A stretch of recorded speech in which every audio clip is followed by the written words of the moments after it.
Muito bem, estamos de volta ao vivo para todo o Brasil, 9 horas e 26 minutos, com o nosso Mais Vida aqui pela nossa querida Rede Vida de televisão. Multiplique gestos de amor. Ó, beijo no coração, obrigado pelo enorme carinho da sua audiência em todo o Brasil. E tem uma pessoa aqui em especial que pediu para eu mandar um beijo. Vou mandar, né? Claro. Ó, a Maria Duarte Leite dos Santos, de Capão Redondo, São Paulo. Ó, beijo duplo, ó, da Dani e do Fábio. Um beijo pra você. Obrigado pela sua audiência e pela sua mensagem. Beijo pra Rafinha dos Santos também, que sempre assiste a gente. Não sei se é parente, mas tá sempre mandando recados pra gente. Um beijo. E beijo mais uma vez pra Bela, que tá adorando, curtindo demais o programa de hoje. Parabéns, Bela! Ela não gravou, é isso? Ela não tava vendo? Ela tava sem som, ela falou, não ouvi vocês mandando beijo. Então, parabéns. Beijo. Manda bolo pra gente aqui, né? Isso, tô chegando, hein? Guarda um pedaço pra mim. Então você traz pra mim o bolo, tá? Combinado.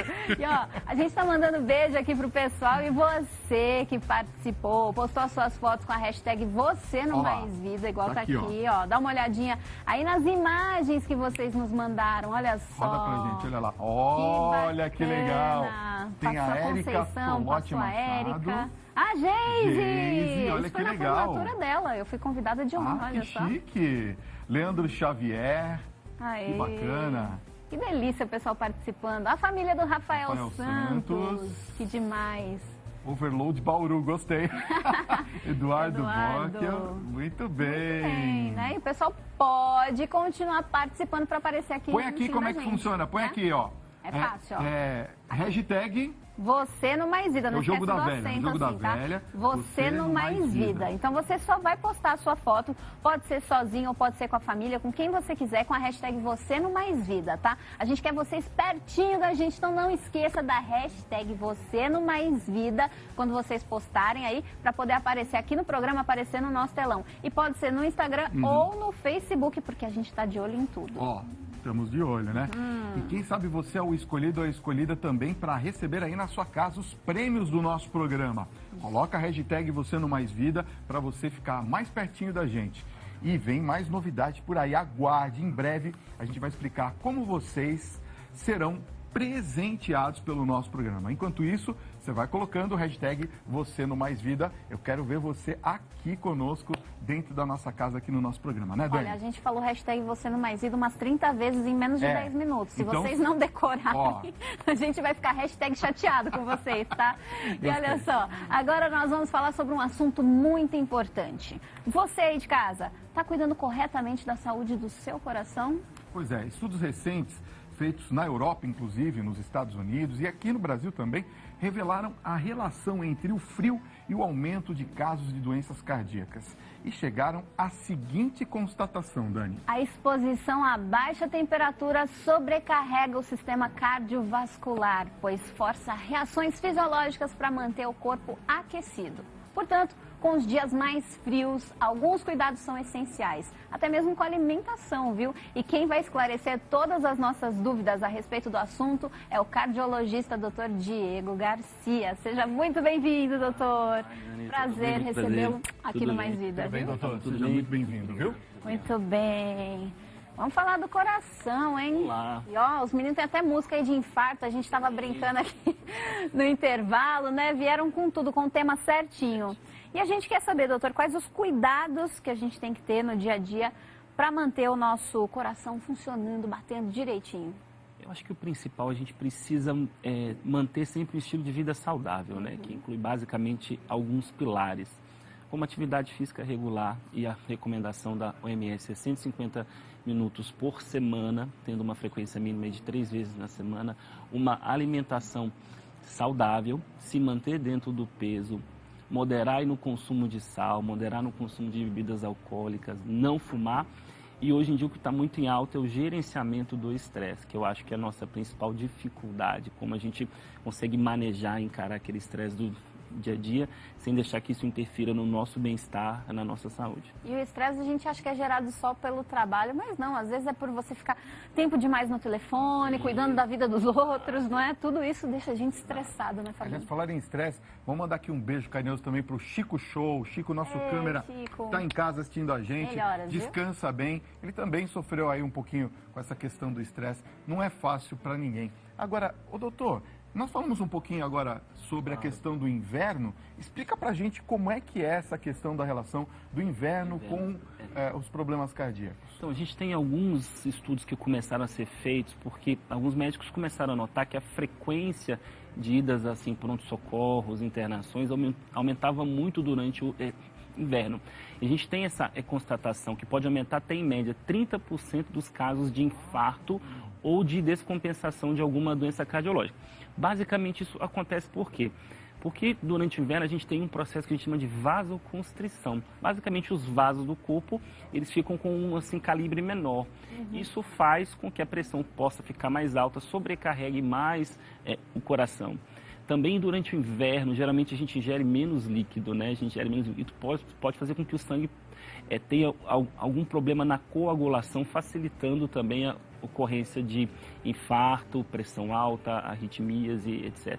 Entendi. E a incidência de infecções respiratórias, né, na época do frio, pouca gente também sabe disso. contribui? Isso também contribui, exatamente. Isso é uma pergunta ótima. Pouca gente sabe, tem muitos vírus respiratórios que são responsáveis por exacerbar ou às vezes por deflagrar algum tipo de doença cardiológica. Por exemplo, pacientes que têm insuficiência cardíaca, às vezes um quadro respiratório é suficiente para descompensar o quadro dele assim, cardiológico. Da mesma forma, tem doenças como miocardite, que é uma inflamação do músculo do coração, que está muito associado à ocorrência de assim, vírus assim, respiratórios. Entendi. Agora, por acaso, tem grupos de risco que são mais propensos a ter esses problemas nessa época do ano? Ou toda a população tem que ficar atenta? Eu acho que toda a população ela tem que ficar atenta, mas assim, eu diria que principalmente pessoas idosas, né, acima de 60 anos, e principalmente pessoas que já são cardiopatas, né? Ou seja, pessoas que já têm algum tipo de doença no coração, hipertensão, que já têm insuficiência cardíaca, algum quadro de arritmia ou que já tiveram infarto, essas pessoas precisam ficar mais atentas. Mas basicamente atentas como, né? Que a gente fala, mas aí, doutor, como é que a gente faz isso? Basicamente se hidratando bastante, ficando um pouco mais atento a todos esses sintomas que podem surgir, como dor no peito, falta de ar, aferindo com maior frequência a pressão, às vezes arterial. Lembrando que pressão alta é, na maioria das vezes, um inimigo silencioso. Eu não sei se vocês sabem disso. A maior parte dos pacientes que têm pressão alta não sabe que tem pressão alta. Porque muitas das vezes ela não vai dar sintoma. Então a gente só vai saber que a pressão está alta se a gente medir. Então, pressão... Tontura, nada? Às vezes tem tontura, às vezes pode ter algum tipo de cefaleia, uma dor na nuca, mas muitos dos pacientes são assintomáticos. No consultório isso é o nosso assim, dia a dia. O paciente chega com 14/9, 15/9, 18/11 de pressão e completamente assintomáticos. Então a gente tem que encarar o tratamento da hipertensão arterial de forma muito objetiva. Então acho que uma dica que eu daria é isso. Você que é hipertenso, afira mais a sua pressão durante assim, esse período. E se você tiver algum tipo de alteração, procure, obviamente, o teu médico cardiologista para que ele possa fazer uma avaliação e possa te orientar naquilo que vai ser necessário. E quem tem a pressão muito baixa, hein? Porque tem muita gente que, assim como eu, a minha pressão normal é 10/6. E aí, eu até brinquei com o doutor aqui antes da gente começar o programa. Falei, gente, o estúdio está muito quente, minha pressão vai baixar ainda mais, né? Anne, excelente pergunta. Isso é uma dúvida muito frequente, porque a gente acha que a pressão arterial ela é um valor fixo. A minha pressão tem que ser 12/8. Então, se está acima de 12/8 é alta, se está abaixo disso, a pressão é baixa. Na verdade, o valor de normalidade para pessoas adultas, ele varia de 9/6 até 13/8. Ou seja, a sua pressão 10/6 ainda é considerada uma pressão normal, que é muito frequente em assim, pessoas jovens, mulheres jovens, isso é extremamente frequente. E muitos estudos mostram que quanto mais próximo do limite inferior da assim, normalidade, menor a incidência no futuro de eventos assim, cardiovasculares. Por isso que a gente é tão rigoroso no assim, controle da hipertensão arterial. Mas da mesma forma como no frio, a gente tem um processo de vasoconstrição, que os vasos fecham, quando assim, estamos em ambientes quentes ou até mesmo no calor, praia, enfim, a gente tem um processo inverso, processo de vasodilatação. Isso pode fazer com que a pressão caia. Então, mesmo a sua pressão sendo normal, seja, 10 por 6, mas é próximo ao limite inferior. Se você está em um ambiente quente, em um dia quente, a sua pressão pode realmente ter uma queda. E se tem uma queda, você pode ter tontura, você pode ter mal-estar, você pode ter desmaio. Então, você tem que tomar um cuidado redobrado quando você está em ambientes quentes. Primeiro, evitar, claro, esses assim, ambientes quentes, mas quando você tiver, tomar bastante líquido e não deixar de se alimentar. Tá vendo, gente? Eu gosto de ar-condicionado, não é por frescura. Viu, mulher jovem? Mulher jovem. Deixa eu ver, ó. Vamos às perguntas dos espectadores? Vamos Tem lá. muita gente participando. Coloca pra gente aqui, Tiago, 11 95033 6870. Olá, boa noite a todos. Então, hoje, pela terceira vez, senti um mal-estar muito estranho, doutor. Eu estava caminhando às 10 da manhã e senti o ar faltar e as coisas à minha volta sumindo. Ficou meio escuro, uma sensação de morte e de ver tudo sumindo, medo e a pressão em seguida estava 13 por 9. 106 batimentos cardíacos. O que o senhor aconselha a fazer? Meu nome é Ana Matiello. Oi, Ana, tudo bem? Boa noite. Ana, você teve um quadro de lipotímia, ou seja, a gente chama isso de pré-síncope, ou seja, você quase teve um desmaio, provavelmente. Isso tem muitas causas, desde causas cardiológicas, neurológicas, às vezes, por exemplo, postural, o que é extremamente frequente. Às vezes você está muito tempo sentado, deitado, você levanta de uma vez, você pode ter uma queda, às vezes, assim, pressórica e isso ser responsável. O que, na verdade, eu te aconselho que eu acho que se isso é um sintoma que te preocupa, eu acho que você precisa procurar realmente ajuda médica, que pode ser tratado, de fato, de algum tipo de doença cardiológica. Nem sempre grave, mas isso, com certeza, tem alguma causa e isso pode ser tratado. Muito bem. A Maria José de Bragança Paulista escreveu: boa noite, tive pneumonia o mês passado e agora parece que eu tenho uma batata inteira no peito. É alguma coisa no coração, dói o peito. Maria, isso precisa ser visto com um pouco mais de cuidado. É claro que quando a gente pensa em dor no peito, a gente fica sempre com medo de que seja alguma coisa cardíaca, né? Mas a gente tem que lembrar que existem outras causas de dor no peito, como, por exemplo, doenças pulmonares. Então, pode ser que essa sua dor no peito tenha alguma coisa a ver com esse teu processo de pneumonia, mas é óbvio que a gente precisa investigar e descartar também doenças cardiológicas. Certo. José Maldonado também entrou em contato com a gente e disse o seguinte: doutor, eu tenho 60 anos, já passei em vários cardiologistas e sempre a minha pressão é abaixo de 12 por 8. Quase sempre me dá mal-estar. É normal? Exatamente isso que a gente estava comentando, né? Se caso a sua pressão, José, ela for acima de 9 por 6, é considerada uma pressão normal. O que a gente precisa avaliar quais são essas situações que estão associadas com esse teu sintoma, com esse teu mal-estar, para a gente saber se isso de fato pode ser tratado de algum tipo de doença cardiológica ou não. Muito bem, e temos aqui mais uma pergunta. Minha mãe está com uma tosse há vários meses e isso pode ser alguma coisa com o coração? É uma tosse que não acaba nunca, já passou por vários médicos e nada de resolver essa tosse. Quem está perguntando é o Walter Luiz, de Santa Rita do Sapucaí, Minas Gerais. Claro. Pode ser sim do coração. A gente tem muitas causas de tosse crônica, dentre elas doenças assim respiratórias e também tem doenças cardíacas, até mesmo doenças do sistema do trato gastrointestinal, refluxo, às vezes dá muita tosse. Mas assim, no coração a gente tem doenças que provocam o que a gente chama de processo de congestão pulmonar. Basicamente, água no pulmão, né?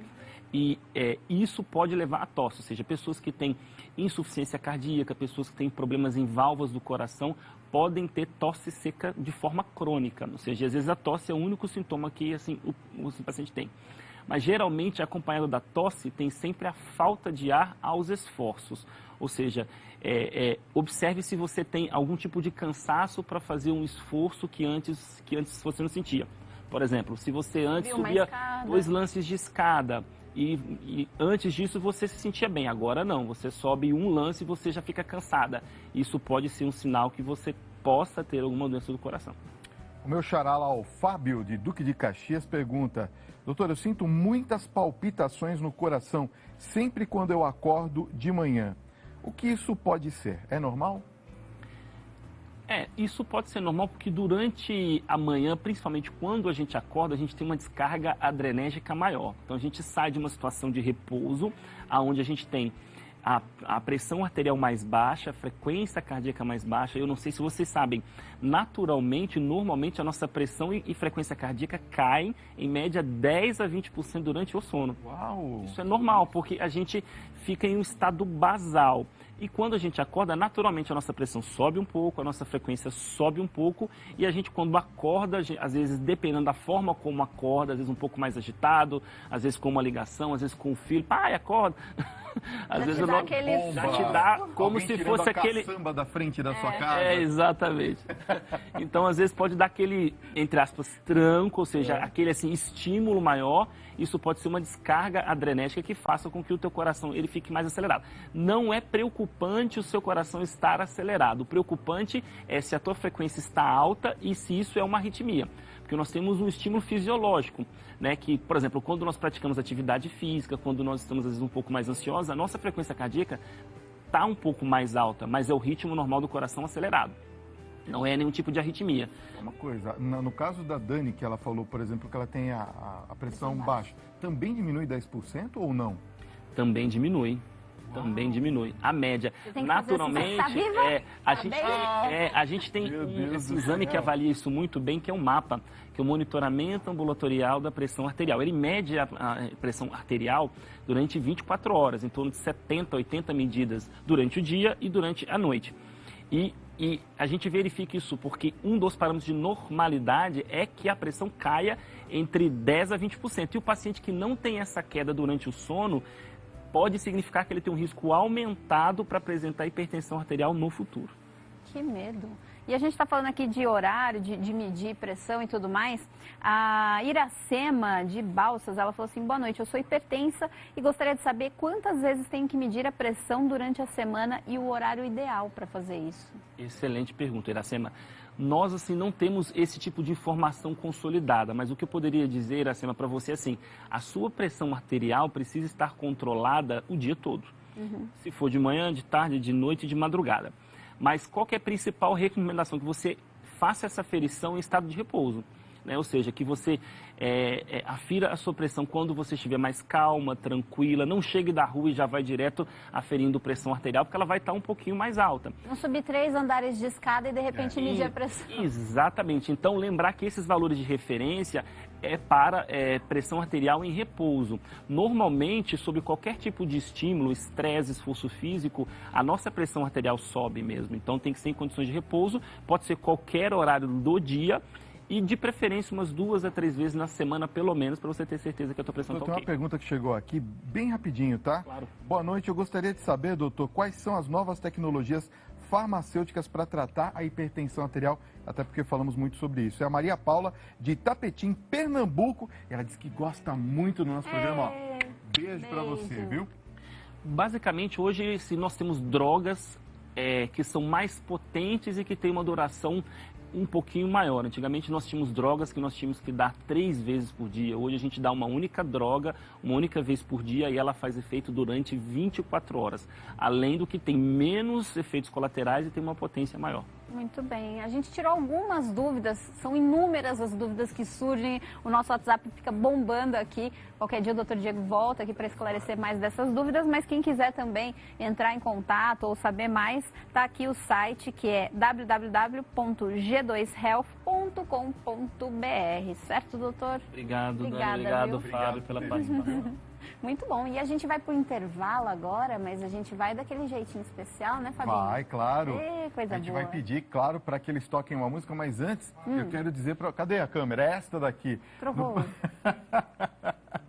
No próximo bloco, gente, a nossa conversa é com eles que encantaram a nossa noite de hoje, claro, com muita música boa. E, claro, tem histórias... Tem muita história ainda para contar, gente. É isso mesmo. Então, vamos para o nosso intervalo. É bem rapidinho, são só 2 minutos. Vocês vão cantar Infarto pra gente? Ô, Silvão. Então, vamos de Infarto com Antunes e Rafael. Simbora.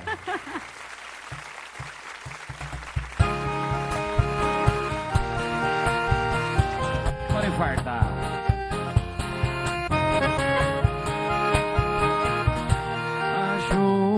Eu aqui, me deu uma tonteira, traz uma cadeira que eu vou cair.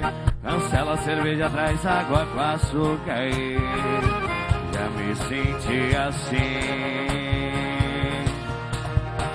Eu tenho uma doença que tem 1,60 m e acabou de entrar ali naquela porta. Fecha a conta, tá aumentando os sintomas e o peito tá doendo. Tomara que seja infarto. Se for amor eu tô ferrado. Aí vai ser, simbora, doutor. E o peito tá doendo. Tomara que seja infarto. Se for amor eu tô ferrado. Aí vai ser pior estrago.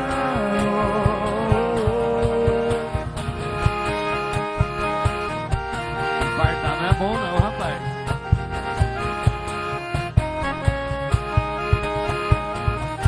Ajuda eu aqui. Me dê uma tonteira, traz uma cadeira que eu vou cair. Cancela a cerveja, traz água com açúcar aí. Já me senti assim. E aí, parceiro?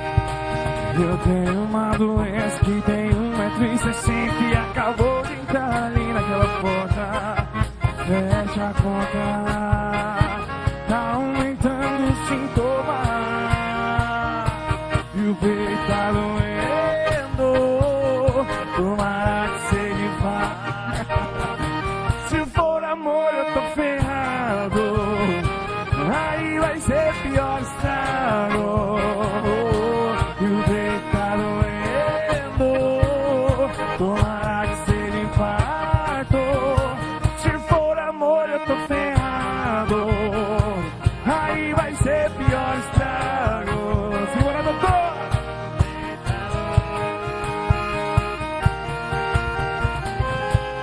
Ô, peito que dói.